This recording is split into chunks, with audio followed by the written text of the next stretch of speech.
Olá pessoal, sejam bem-vindos a mais uma aula de Fundamentos de Banco de Dados. Nas últimas aulas, a gente conheceu algumas técnicas para projetar um banco, né? A gente conheceu o modelo conceitual, onde a gente usava ali os diagramas entidade e relacionamento. Vimos como passar aquilo para um mapeamento, né? Que a gente faz para um modelo relacional. E aí, na sequência, a gente viu também como normalizar, né? A gente viu que normalização é uma técnica para otimização ali do banco, onde a gente faz uma desmembração, um desmembramento, quer dizer, dessas tabelas que estão fazendo tudo, né? Como eu denominei na última aula, que é aquela tabela que incorpora muita coisa que a gente não pode fazer para não deixar dependências, né? Então a gente viu que temos ali meios de otimizar isso.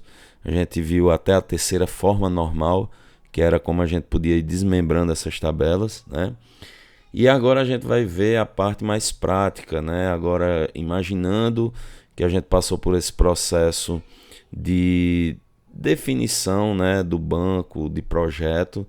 Vamos aprender agora como codificar, né, esses bancos, né? Então nós vamos conhecer hoje a linguagem SQL, especialmente a parte DDL, que eu vou explicar a vocês o que significa. Mas antes de tudo, você tem que entender o que seria o SQL. O SQL é o Structured Query Language, ou seja, é uma linguagem estruturada de consulta, né? No português seria basicamente essa definição, porque ela serve mesmo para consultas de um banco, certo? Então é uma linguagem responsável pelos bancos de dados relacionais, deve ser levado em consideração isso, certo? Por quê? Porque um banco de dados que ele não é relacional, obviamente ele não usa SQL, tá? Então por isso que eu dei ênfase a essa frase aí, essa afirmativa. É uma linguagem declarativa, detalha a forma do resultado. Então, associa-se à ideia de uma linguagem de programação, mas não é uma linguagem de programação. Porém, você tem algumas definições que assemelham-se a essa ideia, né? A questão de declarar mesmo e tudo mais, de definir os recursos ali do banco, enfim. Foi criado no início dos anos 70, né, em laboratórios da IBM, e até hoje a gente usa, né, muitos projetos por aí, apesar de ter muita coisa mais moderna, mas ainda se utiliza bastante. Bom, o padrão SQL define precisamente uma interface SQL para definição de tabelas, para as operações sobre as mesmas. Que seriam essas operações, como por exemplo, seleção, projeção, junção, dentre várias outras operações, e para a definição de regras de integridade de banco de dados. A gente falou um pouco sobre essa questão de integridade, né? Que são algumas restrições que a gente deve ter e boas práticas. E a interface SQL é implementada em todos os sistemas de bancos de dados relacionais existentes, como eu já falei no slide anterior, só reforçando. Então, em um sistema de gerenciamento de bancos de dados, necessita-se possuir duas linguagens. São elas DDL e DML. Vale salientar que elas já são incorporadas no próprio SQL, tá? Então, o SQL ele é definido, né, por essas duas categorias aí, ele é composto por essas duas categorias. E hoje a gente vai falar mais sobre a categoria DDL, que é o Data Definition Language, ok? Que é usada para definir os esquemas. É a linguagem, né, de definição de dados. Então é usado para definir os nossos esquemas, né, ali do nosso banco, como atributos, visões que vocês ainda não conhecem, mas vão conhecer, regras de integridade, índices, etc. Já o DML, que a gente vai aprender na sequência, né, logo após praticarmos um pouco do DDL, é o Data Manipulation Language, ou seja, linguagem de manipulação de dados. É sequencial a ideia, porque assim, uma vez usando o DDL para criar o seu esquema com definições ali dos atributos, regras de integridade e tudo mais, restrições e tal, a gente vai manipular consequentemente, né, o banco já criado, né? Então o DML já começa a ser a parte do acesso aos dados, né? Então é quando você quer fazer consultas e tudo mais, é quando a gente vai estar de fato manipulando o banco. Um breve histórico. A versão original do SQL foi desenvolvida pela IBM, originalmente chamada de SEQL, parte do projeto System R. R, né? Eu acho que a pronúncia é R. Bom, então tornou-se a linguagem padrão para SGBDs relacionais.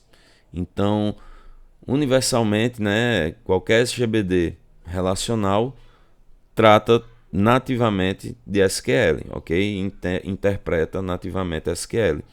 Existem diversos padrões para o SQL, tá? Inclusive, isso às vezes pode ter uma pequena peculiaridade em sintaxe, mas nada de extremo. Então aí eu listei alguns padrões, né? Acredito que existam já outros hoje em dia, né? Porque esse material ele já é de um tempo atrás. Eu acho que eu usei ele pela última vez há uns 3 anos atrás. Então é bem provável que se tenha outros padrões, né? Mas como eu falei, isso às vezes o que difere de um para outro são pequenas peculiaridades, tá? Bom, então agora vamos explicar alguns detalhezinhos, como por exemplo, domínios, né? Vou estar passando aqui para vocês definições de partes do SQL, tá? Então vamos começar falando sobre os domínios. É a restrição que define que os valores inseridos em um campo de uma coluna, certo, devem obedecer à definição de valores admitidos para esta coluna. Então, uma vez tratado um domínio, você vai estar especificando um tipo dele, né, o que é que ele pode aceitar, limitação de caracteres, dependendo do tipo, é claro. Enfim, então o que é que acontece? É uma forma de você configurar o que aquele atributo, ou seja, respectivamente a coluna que atende aquele atributo, o campo, vai poder aceitar ou não. Tá? Então são as regras que a gente define. Lembra muito a ideia de quando a gente está codificando em programação, quando a gente delimita um atributo, que a gente pode dar limites a ele, fazendo restrições ali de quantidades de tamanho de memória ali de armazenamento, o tipo que ele aceita e tal. Então, basicamente essa definição tá dentro do conceito de domínios. Então aqui nessa tabela vocês podem ver aí, né, alguns tipos aí e a descrição de cada um, tá? Tá listado aqui o mais popular mesmo, né? O SHA, o character. Então são strings aí de tamanho fixo que você pode definir. Tem o varchar, que é um string de tamanho variável, né? O char, né, a gente sabe que ele costuma ter, né, um tamanho de um único caractere, né? Mas você pode ter também de repente um array de chars. Mas aqui no SQL geralmente você usa o que? Você vai usar um campo para textos, então a gente usa o varchar, porque ele é próprio para isso, ele tem um tamanho variável, né? Então temos também o character varying, ou para você definir um tamanho máximo aí, né? De caracteres, tá? Então é muito usado, mas o varchar, você define o tamanho máximo dele e ali há uma variação, contanto que seja dentro do seu limite. Aí temos o int ou integer, né? Isso varia do padrão do SQL, pode ser que você tenha que definir com o termo int ou integer. Essa questão de sintaxe é bem simples, né? Geralmente é bem padronizado, a diferença é pequena. Enfim, então tem vários aí, small int para inteiro pequeno, numeric, onde você tem um número ponto fixo com precisão definida pelo usuário, com o P indicando o número de dígitos e D indicando dos P's, né, dígitos, os que estão à direita do ponto decimal. Temos o tradicional real, né, real, que seria a ideia de um valor com ponto flutuante de precisão dupla seria o double precision. Tem o float, que é o ponto flutuante com precisão definida pelo usuário. Esse é o mais utilizado, né, mais comum. O date, né, de data, para você trabalhar com datas, e o time para trabalhar com horas. Então, aqui são os principais tipos de domínios que a gente pode estar usando com base no padrão SQL 92. E aqui, pessoal, encontra-se, né, os comandos SQL para definição de dados. São eles: create, drop e alter. Ou seja, criação, drop, eu não sei especificamente qual seria a tradução, mas tem uma relação com exclusão, apagar, alguma coisa do tipo. Então, seria a ideia de você deletar, alguma coisa do tipo, né, relacionado a isso. E o alter tem a ver com alteração. Então, o SQL permite a criação de domínios, né? A gente pode criar domínios utilizando o create. Tá? Então aqui tem um exemplo, ó, create domain, nome pessoa char20. Então depois aí nome pessoa pode ser usado como um domínio de um atributo qualquer, né? A gente pode usar, é só um exemplo simples aqui, mas geralmente na definição, quando a gente vai criar uma tabela, por exemplo, a gente já cria de uma vez ali com as colunas, tal. Então não necessariamente a gente usa essa abordagem, mas é possível, é só para você ter uma ideia. É muito comum, né, a gente usar primeiramente, óbvio, o create database. Por quê? Porque antes de eu manipular o banco, óbvio, né, que eu tenho que ter ele criado. Então eu crio o banco, né, sequencialmente, geralmente a gente faz o quê? Cria-se o banco. Então a gente tem aqui o create database, o nome do banco que a gente vai dar, né? E aí em si, depois do banco criado, é que a gente vai poder fazer o quê? Vamos poder estar criando tabelas integradas a esse banco para poder manipular, tá? O banco ele também é conhecido pelo termo de esquema, né? Nos SGBDs, que são os sistemas de gerenciamento de bancos de dados, geralmente tem a opção lá, criar esquema. Então você já tem a ideia de que você vai criar um banco ali, ok? Bom, aqui sobre os comandos, né, da DDL, que é a que a gente está dando ênfase aqui, a categoria do SQL. Então a gente viu o comando para criar um banco. Sequencialmente a gente está vendo aqui agora os comandos para criar tabelas. Então, ó, create table é muito simples.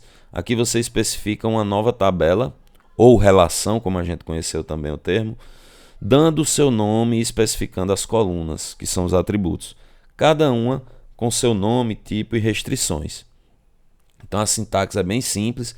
Você põe aqui, ó, create table, o nome, né, ó, R seria o nome da relação, o nome da tabela.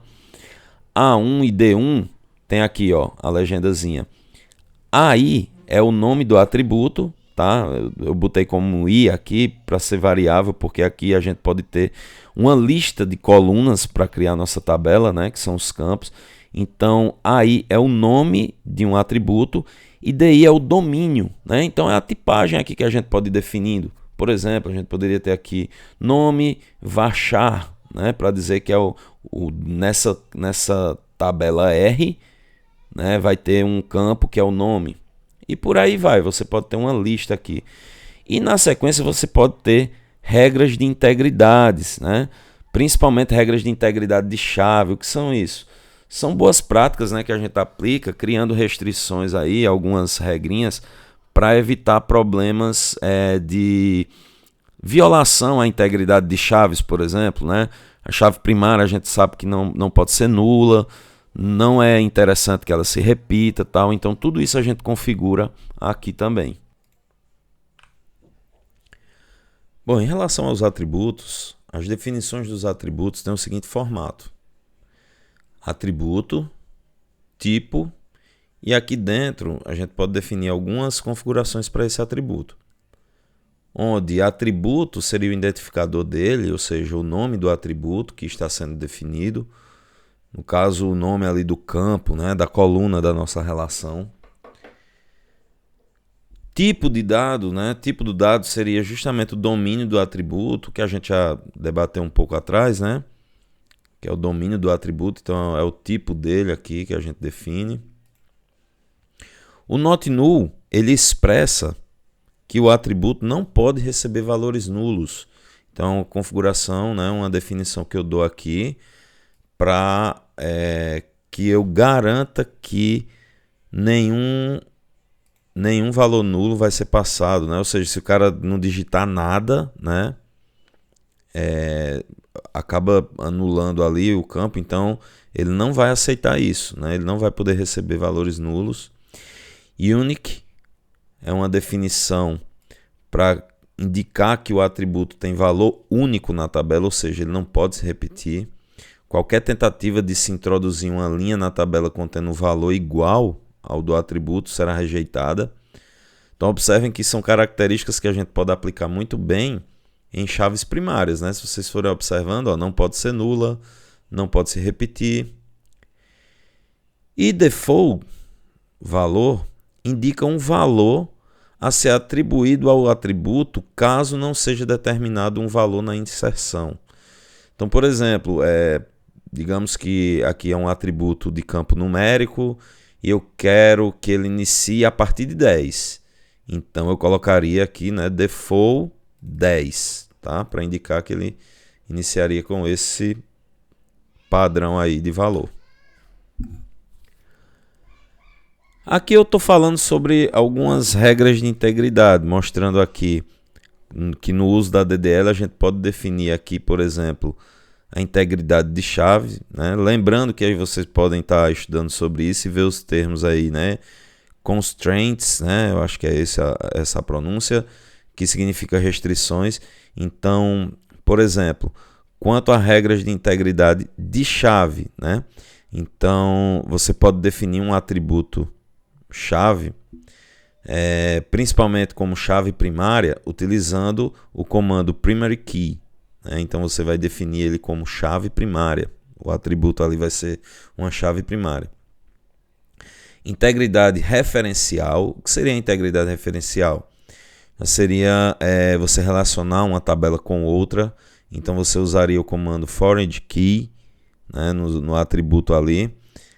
Notem que esses parênteses aqui indicam o atributo que vai receber a característica que está sendo ativada aqui, configurada aqui. No caso do foreign key, eu estou aplicando aos atributos que estão aqui nos parênteses, né?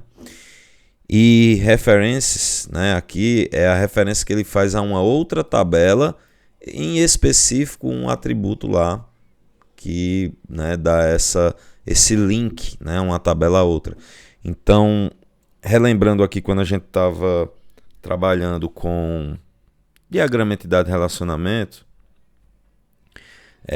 a gente via, né, ali uma relação, um relacionamento, melhor dizendo, entre uma entidade e outra.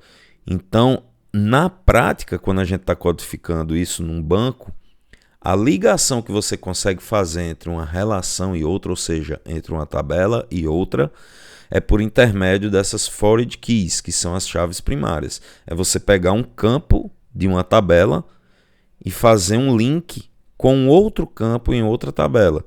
Muitas vezes ocorre em combinação, né? A gente viu inclusive nos últimos assuntos, né? Como normalização, a gente viu que uma chave primária, inclusive, uma chave, independente de ser primária, na verdade, uma chave, ela pode ser composta por até mais de um atributo, né? Uma combinação ali pode acabar caracterizando uma chave. Bom, integridade de domínio, a gente já pode utilizar, por exemplo, o check, que é um comando para a gente impor aqui uma condição, tá? A gente pode impor aqui condições, né? Vamos ver aqui daqui a pouco alguns exemplos que vai ficar mais claro para vocês. Aqui eu já começo, gente, não se espantem, mas já começa a mostrar um código SQL, tá? Aqui a gente tem um código que define uma tabela, tá? Essa tabela é a tabela empregado e já configura algumas características para essa tabela. Além de impor aqui algumas colunas já, né, alguns campos, ela também tem algumas configurações, né, do que a gente estava vendo aqui anteriormente sobre regras de integridade. Então, no único momento eu posso fazer toda essa configuração, certo? Então aqui ó, a gente definiu campos, né, o nome do tipo varchar, com tamanho 15 e que não pode ser nulo, tá vendo? Not null. Matrícula, que representa aqui a ideia de um array de char, né? Ó. Então a matrícula aqui pode ter até 9 caracteres e não pode ser nulo. Matrícula tá, né, aparenta ser uma chave, né? Aqui pela característica dela é uma chave. Então, ó, observem que aqui na parte de configuração, aqui embaixo, logo após definir todos os atributos, eu configurei matrícula, por exemplo, como uma chave. Usei o comando primary key e disse que matrícula seria, né, aqui por passar ela no parêntese, seria justamente a chave primária. Check, né, é o comando que eu posso testar uma condicional aqui. Então, eu checo se salário, né, é maior ou igual a zero. Então, de repente, eu posso usar essa verificação aí usando check, né? Então, aqui é o campo salário, ó, tá? Salário pode ter, é um campo numérico que tem aqui, né? Eu acredito que seja a composição das casas, né? Aqui ele tem, antes da vírgula, 10 caracteres, depois 2, né? Aqui, as casas decimais aí.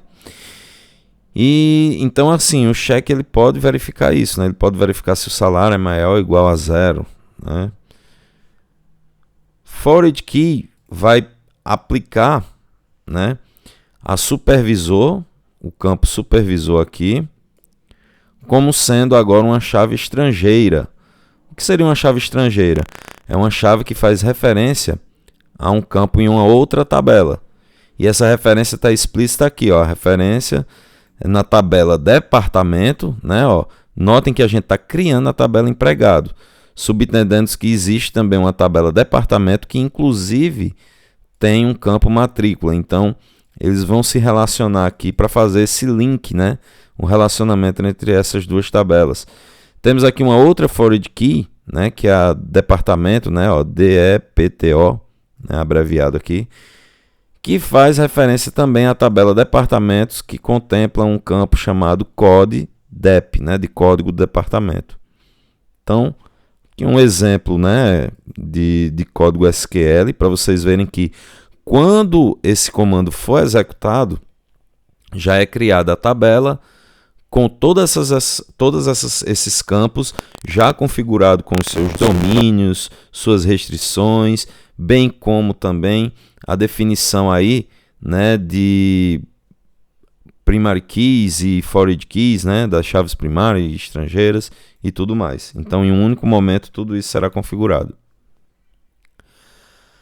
Aqui tem exatamente a outra tabela que a gente até estava citando aqui. Olha a tabela departamento, né? Então, para a gente ter um exemplo até mais completo, aqui seria minha tabela departamento, né? Ó, create table departamento, e aí eu estou dizendo que ela vai ter um campo nome de departamento que vai ter até 15 caracteres, não pode ser nulo. Vai ter o código do departamento, olha, código tem muita cara de chave, né? Então, int, not null, ó, observem que aqui ela está definida como chave primária, tá vendo? Ó, código do departamento. Gerente vai ter apenas 9 caracteres, né? Aqui o gerente talvez esteja mais na ideia de representar a matrícula do gerente, talvez também. Data início gerente, acho que é data de início ou contrato, alguma coisa do tipo. Eu acho que aqui esse GE é na ideia de gerência, alguma coisa do tipo. Então estamos usando aqui o campo date, né, de datas, de usar datas. Que o nome departamento deve ser único e faz todo sentido, né? Numa empresa, numa organização, por exemplo, não tem 2 departamentos financeiros, né? A não ser que seja algo bem específico para aquela organização. Mas geralmente a gente tem um departamento financeiro para toda a empresa, né? Um exemplo aqui. Então, estou definindo ele como único, um campo único, não pode ser repetido. E aqui eu tenho foreign key, gerente, fazendo referências a empregado, né, por meio da matrícula. Então ele definiu aqui gerente como uma chave estrangeira, fazendo referência à matrícula da tabela empregado, certo?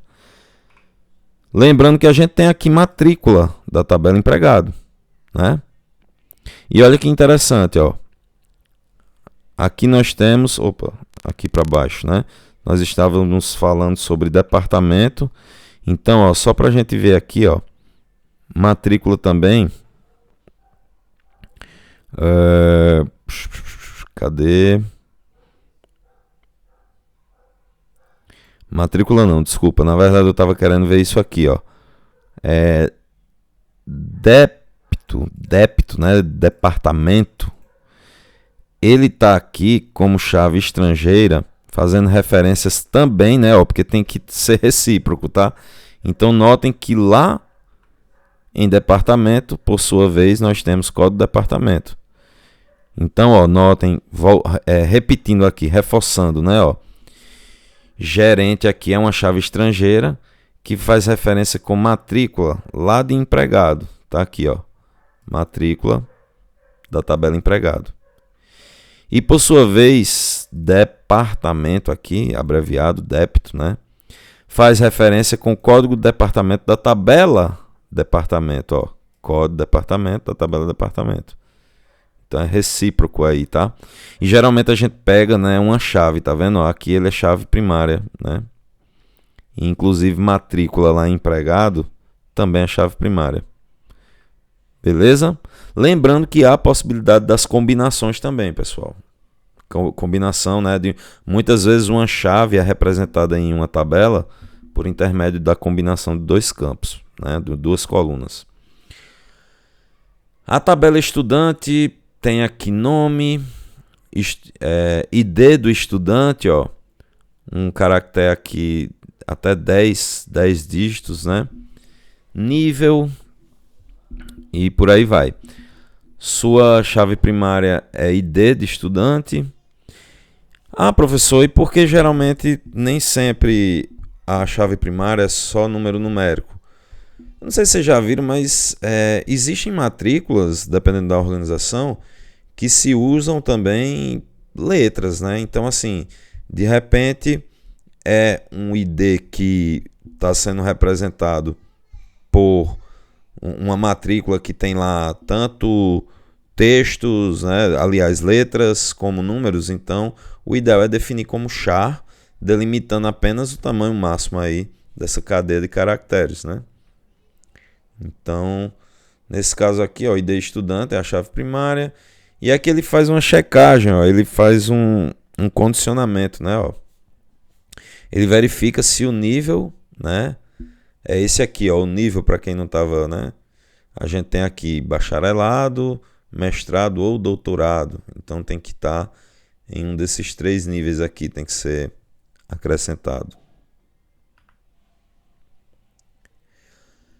Daí só, né, em termos de explicação mesmo, o valor null é um valor válido para todos os tipos em SQL, salvo se o tipo for definido como not null.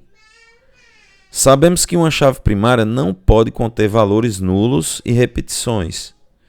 Então o SQL 89 obrigava os atributos da chave primária a serem declarados como not null e unique. Já o padrão 92 do SQL já assume essas condições, então sua declaração é redundante. Então, assim, dependendo do que você usa, eu particularmente, independente do padrão que eu esteja usando, eu prefiro não arriscar e costumo colocar a configuração. Já que a gente cria em um único momento, isso não dá um trabalho muito grande. Então eu prefiro colocar, se eu estou definindo uma chave primária, eu digo que ela é not null, digo que é unique, enfim, prefiro definir explicitamente. Em relação à chave estrangeira, ela é definida com a cláusula foreign-key, como já vimos há pouco. Alguns SGBDs, alguns sistemas de gerenciamento de bancos de dados, permitem que se use uma notação abreviada para a chave estrangeira, quando esta é formada por um único atributo. Então, aqui tem um exemplo, é omitido inclusive o comando foreign-key. A gente tem aqui, por exemplo, supervisor char. Então aqui ele dá a definição aqui da chave, fazendo referência à matrícula da relação empregado. Mesma lógica aqui, ele define aqui, o atributo e faz referência direta aqui com o código lá de departamento. Uma cláusula foreign-key inclui regras de remoção e atualização. Mas por que essa preocupação? Imagina só, pessoal, você quando cria uma foreign-key, ou seja, uma chave estrangeira, você está criando uma referência de uma tabela com outra. Então, há uma preocupação enquanto essas possibilidades de remoção e atualização, porque isso pode afetar nessa ligação de uma tabela com outra. Por exemplo, imagine uma tabela que tem um código que faz referência com uma outra tabela. E aí, por exemplo, você tem o código lá, código 1, que está fazendo referência com uma outra tabela, com outra instância lá dessa outra tabela. Então, o que é que acontece? Quando você modifica esse código, se isso for permissível, isso vai afetar essa referência, porque a outra tabela reconhece esse código como código 1. Entenderam? Então, há essa preocupação, e aí a gente pode incluir algumas regras, para evitar possíveis problemas. Então, por exemplo, aqui, foreign-key, o nome da coluna, o nome do campo, e aí referência para a tabela. Aí aqui, a gente põe essas regras, tá? Supondo, eu vou falar aqui sobre essas regras, eu não vou ler aqui, on delete e tal, mas a gente vai falar sobre cada uma delas. Essa restrict, cascade, set null e set default.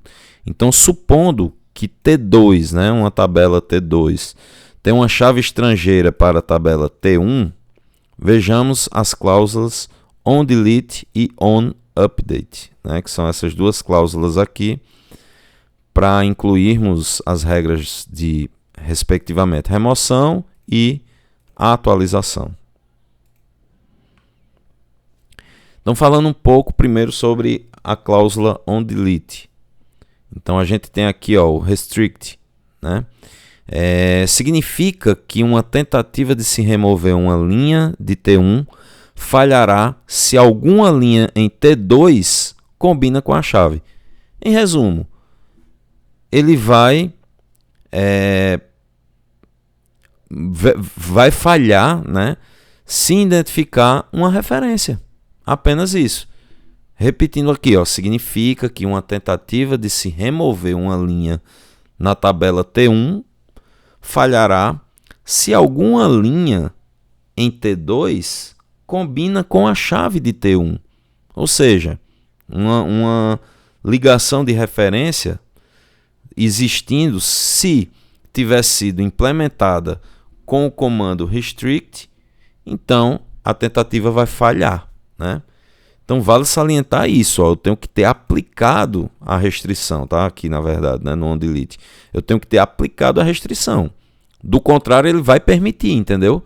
E aí o que é que vai acontecer se ele permitir? Ele vai perder a referência, tá?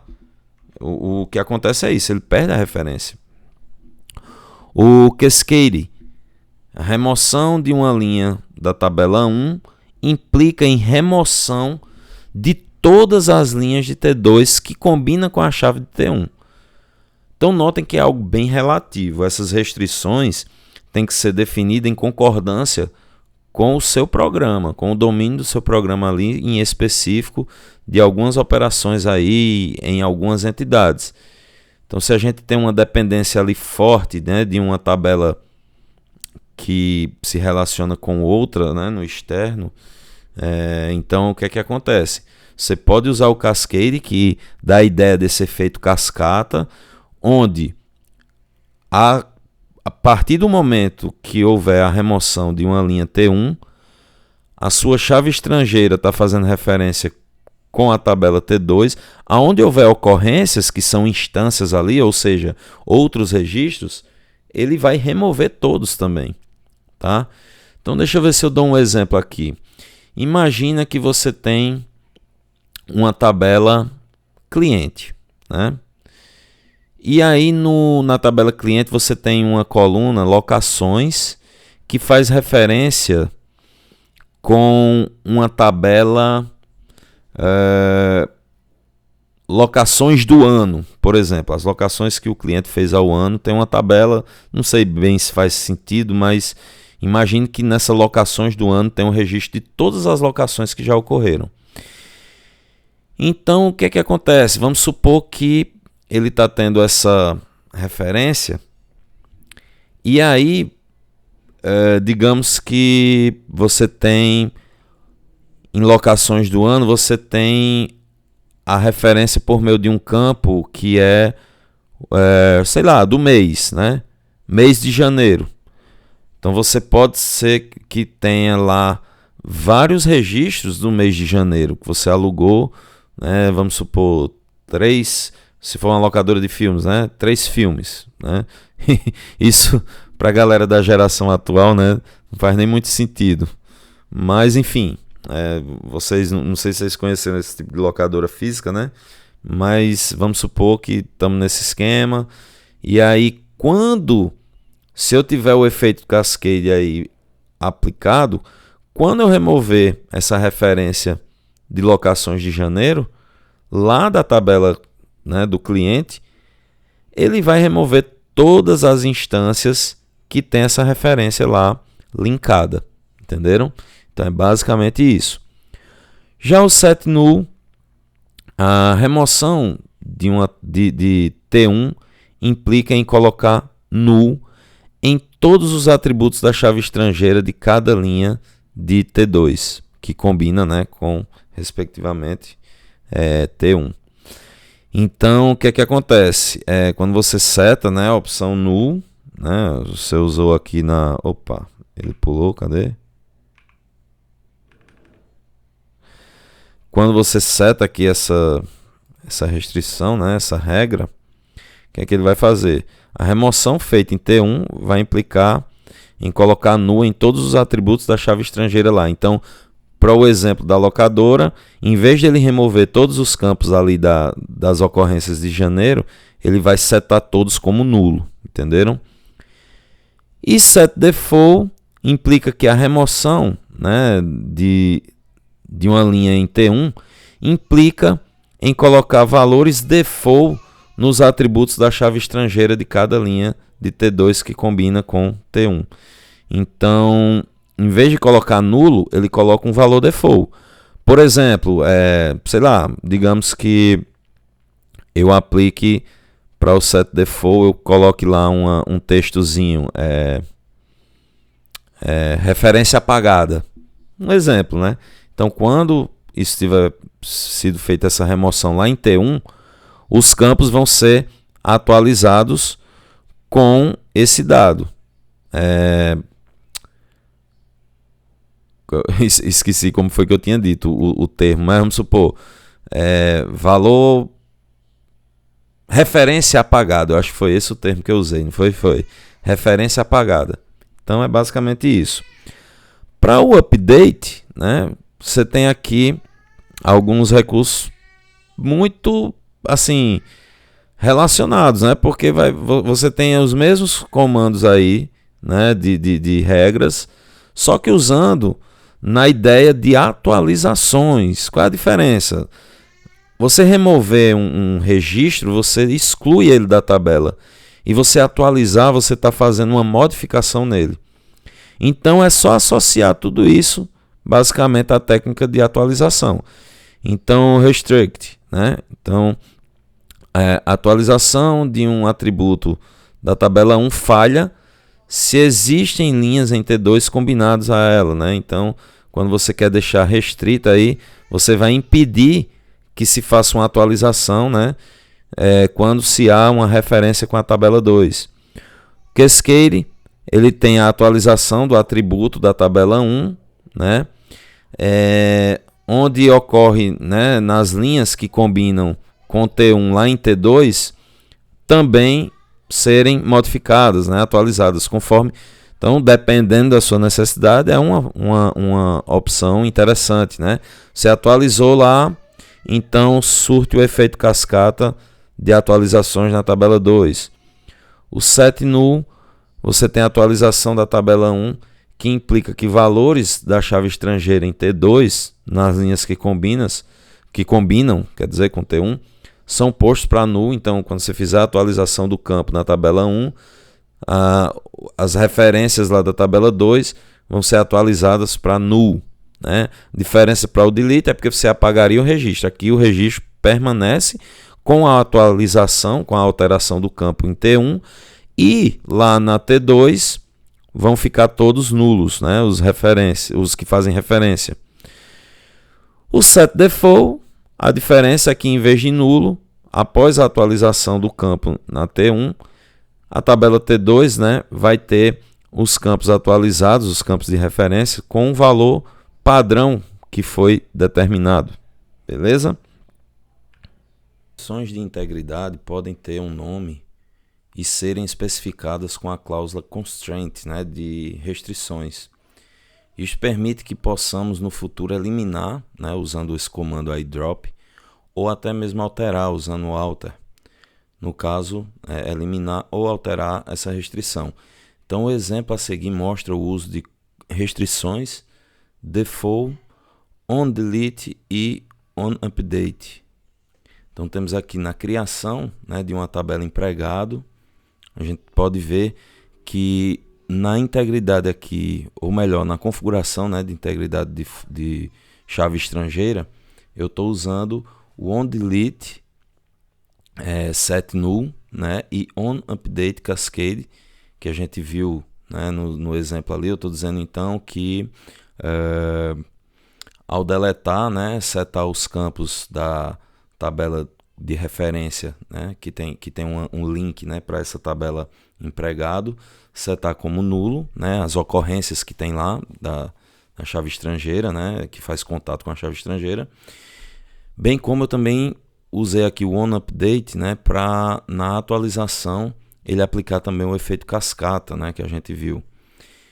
E aqui abaixo também foi aplicado para chave estrangeira aqui, departamento, que faz, né, referência com o código da tabela departamento, tá? Então ele também foi setado aqui o onDelete, só que setando um valor default, né, que tem que ser configurado algum valor default, que é aquele que quando a gente deletar, né, no campo que faz contato com a tabela empregado aqui, no caso o código lá na tabela departamento, vai ter seus campos atualizados, né? Os registros, lembrando que os registros que tem aí a referência com a tabela empregado aqui, né? Então, e no caso do update, o mesmo efeito cascata também, né, que eu puxei aqui, ele também vai ser aplicado. O comando de alterar a tabela, ele permite que se altere os atributos de uma determinada tabela ou que se adicione novos atributos. Ou seja, isso é muito aplicado na evolução de esquemas. Às vezes um banco ele tem uma modificação crescente, né? Às vezes no sistema a gente precisa, por exemplo, atribuir um novo campo. Então não é viável que a gente acabe apagando a tabela porque você pode ter registros nela. Então, para evitar esse tipo de problema, né, conforme tiver configurado lá também, né, sua tabela, você vai poder evoluí-la, né, fazendo alterações, então até reparos também, né. Então o Alter Table ela serve para alterar os campos de uma tabela, ou até mesmo acrescentar, né, como eu já falei. Então os novos atributos, por exemplo, terão valores nulos em todas as linhas. Quando eu me refiro às linhas, são as linhas existentes, ou seja, de registros já que ocorreram. Então, por exemplo, se uma tabela cliente já possui cerca de 100 registros, seria inviável a gente perder todas essas informações, né, de armazenamento. Então, no Alter Table, eu posso acrescentar um campo para essa tabela, e aí esse campo que foi acrescido, ele vai ter nesses registros que já existiam a anulação. Então, vai estar aparecendo lá, né, como nulo. Ao incluirmos uma coluna, devemos especificar o seu tipo de dado, não podendo esta coluna ser not null, né? Então eu tenho que especificar essa coluna, tá? Na prática, para que você possa fazer essas alterações, usamos a seguinte sintaxe. Você pode usar aqui, né, o alter table, nome da tabela, add, o atributo. Esse add é o comando de adicionar, né, adicionar um atributo. Então aqui você tem, ó, por exemplo, alterar a tabela peça, né, imaginando que temos uma tabela já criada, né, com o nome peça. E aí adicionando, né, o campo espessura, ou seja, a coluna lá da tabela, determinando o tipo dela, ok? Como inteiro aqui. Então, dessa forma simples, a gente consegue alterar a tabela adicionando um novo campo. Podemos também remover um atributo usando a sintaxe alter table, o nome da tabela, e usando o comando drop, especificando qual o campo que eu quero apagar. E aí eu posso usar o cascade ou o restrict, que significa o seguinte: se eu usar o cascade, ele remove todas as restrições relativas ao atributo e visões que contém o atributo. Vocês não viram visões ainda, mas mais na frente a gente vai falar sobre isso. Mas só lembrando aqui, ó, existem restrições que a gente aprendeu que podem ser aplicadas, né, ao campo. Então, imaginando que aquele campo tem uma restrição que impeça, né, a possível remoção do campo, então, a partir do momento que a gente usa o comando drop, passando aqui o cascade, ele vai fazer um efeito cascada para todos os campos, né, apagando essa restrição. E caso, né, eu queira apagar, mas queira evitar apagar campos, né, restritos, eu uso restrict aqui, ó. Não permite a remoção do atributo se este é usado numa visão ou como chave estrangeira numa tabela, numa outra tabela. Ou seja, o que caracteriza referências, né? Então, se ele tiver referências, né, que são aplicadas às vezes por meios também de algumas restrições ou coisa do tipo, então se houver essa referência, ele impede, né, com esse comando restrict, ok? Aqui tem alguns comandos, ó. Alter table, empregado, drop, endereço cascade, ou seja, apague da tabela empregado, né, o campo endereço, né, fazendo o efeito cascata. Aqui eu já estou apagando, ó, da tabela departamento. Aliás, desculpa, aqui é que eu apaguei, né, gente? Ó, observem aqui, ó, apaguei o endereço, né, da tabela. Desculpa, apaguei aqui, alterei, né, o campo. Alterei a tabela empregado, certo? Alter table empregado, ou seja, altere a tabela empregado, fazendo o seguinte: removendo o campo endereço, aplicando o efeito cascata, ok? Já na linha seguinte, eu altero a tabela departamento, onde eu altero especificamente o gerente, né? Usando aqui, ó, drop default. Então deixa eu ver aqui, ele vai alterar a tabela departamento, alterando o campo gerente. usando drop default, né? Então ele vai dar aquele comando de apagar, e onde houver registros, né, ele jogar lá o valor default. E assim vai, né? Temos também aqui, ó, ele aqui deu o set do default, né? Ele setou o valor default que ele quer que apareça após a alteração, né? Na verdade, aqui usando esse drop, eu acho que ele apaga, na verdade, o que for default, né? Depois a gente pode ver isso na prática, mas eu tô vendo aqui que tem o drop, né? Já que ele setou, tá vendo, ó? Ele setou um valor default para todos os campos, né, que forem alterados, que tinham, né, instâncias aí. Enfim, aqui já temos para apagar aqui, né, acredito que uma restrição aqui, né, ó, constraint, né, da chave estrangeira, tá vendo?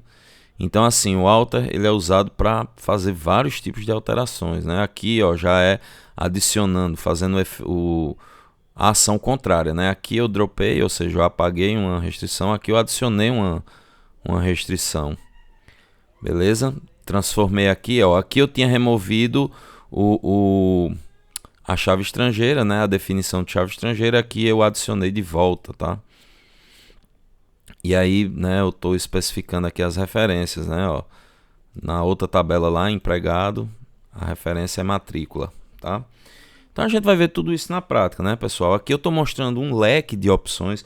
Não se assustem também vendo uma quantidade muito grande de comandos, mas aos poucos a gente vai praticando isso em alguns exemplos.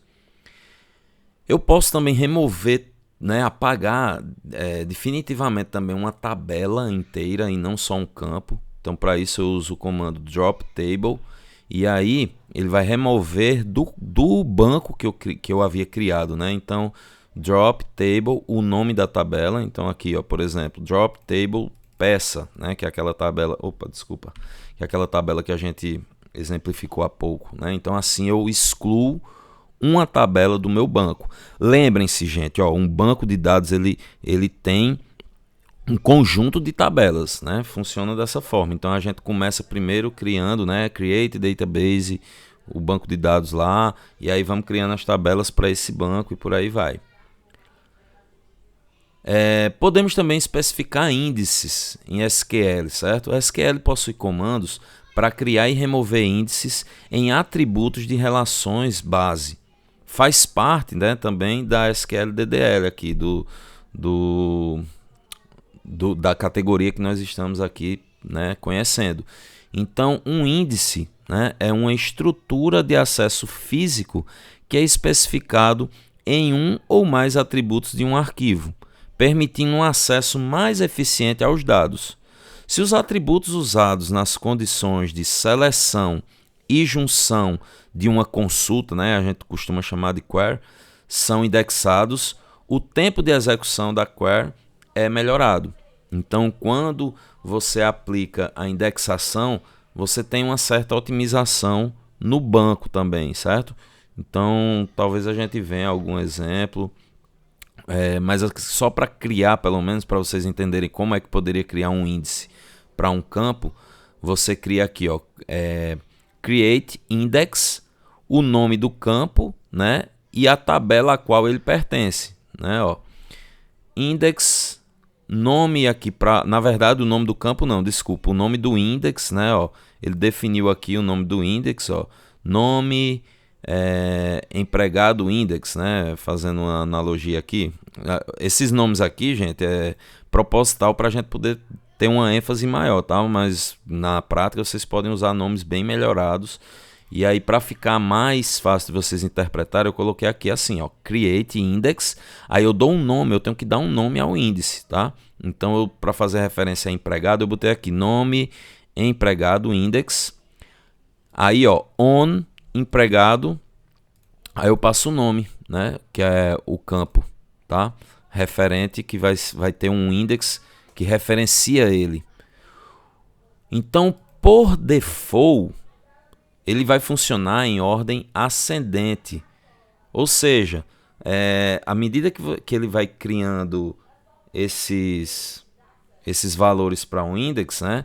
Esses valores eles vão sendo criados de forma ascendente. Se a gente quiser uma ordem descendente, a gente tem que adicionar a palavra-chave desc depois do nome do atributo, certo? Então, depois do nome do atributo aqui deveria ter desc, né? Para ele entender que seria uma ordem descendente, tá?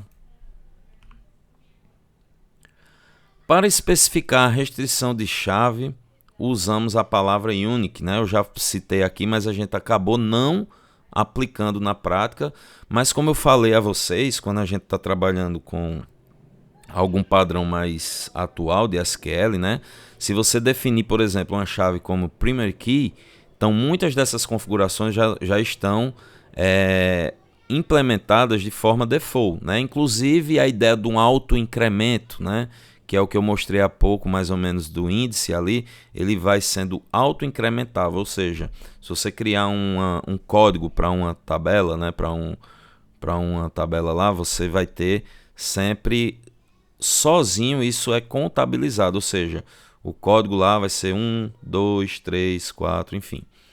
Então, assim, mas mesmo assim, se a gente for, né, querer pôr ao pé da letra, tal, definir, né, no braço, como a gente costuma dizer, né, então você usa a palavra unique. Então, create unique index. Eu estou criando um index e estou dizendo que ele deve ser único, né, para fazer uma restrição aí, inclusive evitando que seja infringido a integridade de chaves, né? Que a gente sabe que não se pode ter duplicações. Então, para a matrícula aí do empregado, né? Ó, a gente tem essa definição. Ó, aqui eu estou só especificando. Eu estou criando.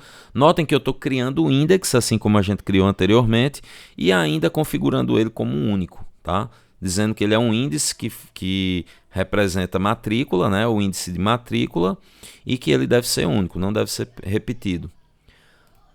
Para eliminarmos um índice, usamos o comando drop. Então, drop index, o nome do index. Simples assim. Restrições de domínios. Na criação de domínios é possível aplicar constraints para realizar algumas restrições. Aqui eu tenho alguns exemplos. Ó. Create domain turno trabalho. Então, eu estou especificando que ele deve ter aqui 5 dígitos antes e 2 depois. Aqui já temos outra. Aliás, aqui é o domínio que nós estamos criando, né? Desculpa, voltando aqui, create domínio turno trabalho, definir ele como um tipo numérico, delimitei aqui quantas casas ele pode ter antes e depois da vírgula, e aqui vem a restrição. A restrição diz o seguinte, ele faz aqui, ele tem, chama-se de valor teste turno, e aí ele checa o seguinte, se o valor é maior ou igual a 4, então ele vai perceber isso antes, né, de executar o comando. Então ele vai fazer esse teste aí. Aqui temos outro, numa criação de um outro domínio aqui, né, esse outro domínio chama-se número da conta, e aí ele tem até 10 caracteres, né, para ser inseridos. Então, para ser disponibilizado aí para inserção, né, para dígitos, né, do campo. Então, a restrição dele aqui, está sendo chamada de teste nulo numérico conta, para verificar se ele é nulo, né? Então, olha só, outro check aqui, né? Check value not null, ou seja, verifique se o valor é nulo. Então, ele pode fazer esse teste aí, se a gente colocar essa restrição. Temos aqui, um outro exemplo, né? Create domínio tipo conta. E aí a restrição que temos aqui é ele testar o tipo da conta. Então, verificar se o valor encontra-se como corrente ou poupança, né? Como se ele testasse se o valor fosse uma dessas duas opções, que são as que tem disponível. Beleza? Agora, gente, isso aqui está muito mais facilitado, tá? Isso aqui é algo muito braçal, né? Muita coisa. O domínio a gente não usa tanto assim na prática, porque quando a gente cria definindo já a tipagem ali e tal, então só quando é algo muito específico é que a gente cria essas restrições, e aí é melhor criar o domínio separadamente, né? Mas às vezes quando a gente vai criar a tabela ali de uma vez, a gente já denota isso. Bom, eu já bombardeei vocês aqui com vários comandos, né? Muitos de vocês devem estar até assustados, alguns já devem estar acostumados com isso, já devem conhecer. Mas aqui, para concluir, eu queria pelo menos que vocês entendessem a logística de como tudo isso funciona, né? Então, quem influencia bastante nesse processo todo são os SGBDs, né? Então, eu vou falar um pouco da importância aqui do SGBD.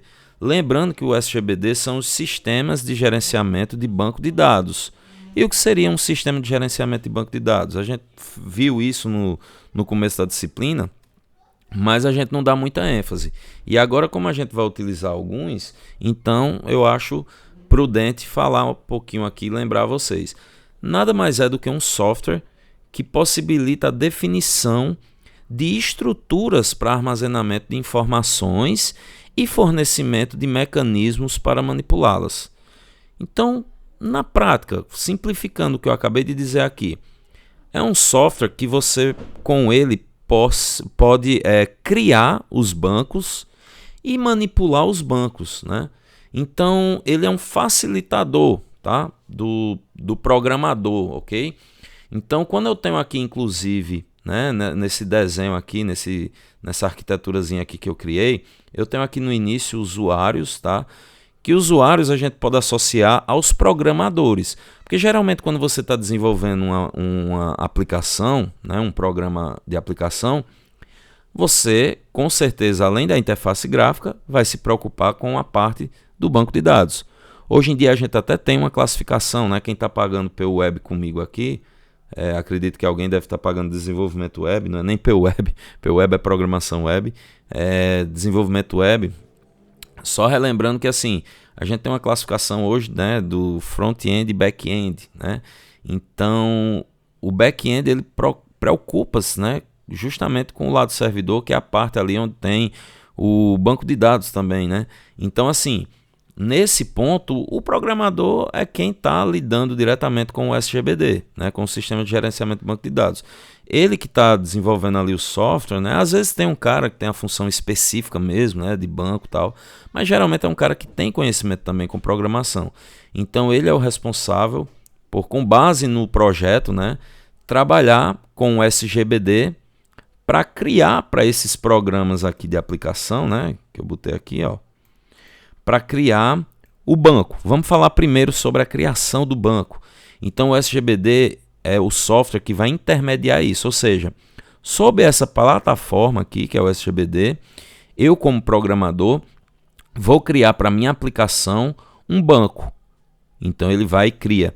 Essa base aqui, que eu chamo de metadados, ele cria aqui um leque aqui, né, um repositório de dados referente às configurações do banco, tá? Isso aqui é o banco como um todo, beleza? Mas assim, de forma mais didática, eu gosto de explicar separadamente o seguinte. Nesse momento, metadados são armazenados aqui, que são referentes à criação das tabelas, criação dos domínios, as restrições e tudo mais. Então, tudo isso gera um repositório de metadados que é armazenado. Aí, o SGBD também lida com a parte de consultas, que é o quê? Uma vez, né, o banco já criado e tudo mais, a gente vai poder fazer o quê? Consultas, né?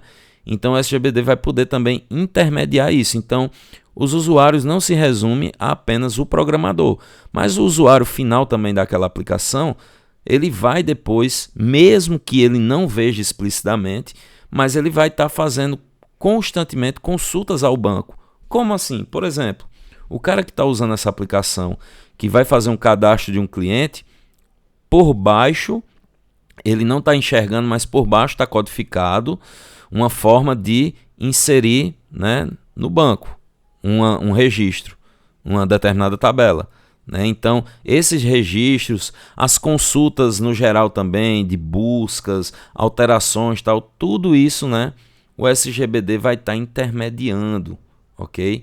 Então ele tem uma importância muito grande, né? E aí por isso eu dei uma ênfase agora para vocês entenderem como é que a gente ia aplicar o uso do SQL, né, no âmbito real, né, de programação de sistemas. Então eu botei essa imagem aqui que eu achei da internet, que tem um resumão aqui dos SGBDs mais populares, né? E costumam ter interface gráfica para ajudar na nossa interpretação. Eu não sei se vocês conseguem interpretar isso, mas, gente, o banco em si, né? Ele é algo que consome memória, tá? E para que nós, programadores e usuários finais de uma aplicação, consigamos assim entender melhor, há toda uma abstração. Por isso que a gente associa toda essa temática a tabelas, né, e linhas ali que são as tuplas, tal, para a gente entender melhor. Então, essas ferramentas aqui possuem interfaces gráficas muito amigáveis que ajudam muito na nossa interpretação. Então, essas são as principais. A gente vai estar usando aqui pelo menos, não sei se muitas, mas eu acho que talvez o MySQL e o Postgre a gente vai estar usando. Algumas dessas aqui eu já usei, elas duas eu já usei o Sybase, já usei também o SQL Server, que é da Microsoft, e já usei uma vez também o Oracle, tá? Então, hoje, inclusive, o MySQL é pertencente também à empresa Oracle, né? Mas, enfim, o SQLite também super popular, né? Eu acho que esse símbolo, se eu não me engano, é do Firebase, né? Que também é um super popular. Então, assim, uma vez conhecendo SQL, utilizar qualquer uma dessas ferramentas é muito encurtado assim, o prazo é muito diminuída a curva aí, certo? De uso, porque vão ter pequenas peculiaridades. Às vezes uma ferramenta dessa, em termos interpretativos ali do SQL, tem um detalhezinho ou outro, mas é coisa que às vezes uma consultazinha rápida no Google você já descobre, enfim. Mas no final o que importa é você saber SQL, né? No final o que importa é isso. Bom, então para fechar na aula de hoje eu vou propor esse exercício. Não estou colocando aqui muita coisa do que a gente viu, porque não adianta eu cobrar de vocês rapidamente tudo que a gente viu. Eu apresentei aqui, né, joguei aqui na mesa todas as cartas possíveis, mas a gente vai começar por degraus, né? Então, assim, por degraus. Então, aqui, por exemplo, ó, defina as tabelas abaixo usando SQL. Então, assim, a priori eu não vou nem pedir ferramentas, mas uma sugestão que eu dou também, caso vocês queiram testar sem ter que baixar de fato algum programa, eu vi, dando uma pesquisada rápida, eu vi que tem alguns sites que simulam, né, testes aí de banco quando você quer passar código SQL e executar. Então, vocês podem estar procurando aí no Google. Se você botar assim SQL online, provavelmente vai aparecer uma porrada de opções. Então, aqui na atividade você vai criar, ó, as tabelas abaixo. Fornecedor, né, contendo aqui, ó, código, nome, cidade. Lembrando que essa notação indica que é uma chave primária, né? Ó. Venda, código fornecedor, olha só, código peça, quantidade e data. Então aqui nós temos uma chave primária que também é chave estrangeira, pelo que eu estou vendo aqui, ó. Faz referência, né, com código aqui, né, ó, código fornecedor. Então você vai ter que aplicar também essa configuração de chave estrangeira. A tabela peça, né, que tem o código da peça, olha que interessante. Também temos aqui, então, ó, dá a ideia também de chave estrangeira, né? Então você vai usar o comando forward key. E aí o nome e descrição, né? Aqui eu nem tinha falado, eu acho, né, os campos, mas enfim, acho que ficou claro aqui. O que tem sublinhado é a anotação de chave primária. Então, essa é a chave primária de peça. Essa combinação aqui é a chave primária de venda. E código é a chave primária de fornecedor, tá? Às vezes a gente usa aqui o nome que faz referência, né, ao código daqui, para a gente poder interpretar melhor. É obrigatório que quantidade seja maior que zero. Olha só, isso aqui é uma restrição, tá? Quantidade seja maior que zero.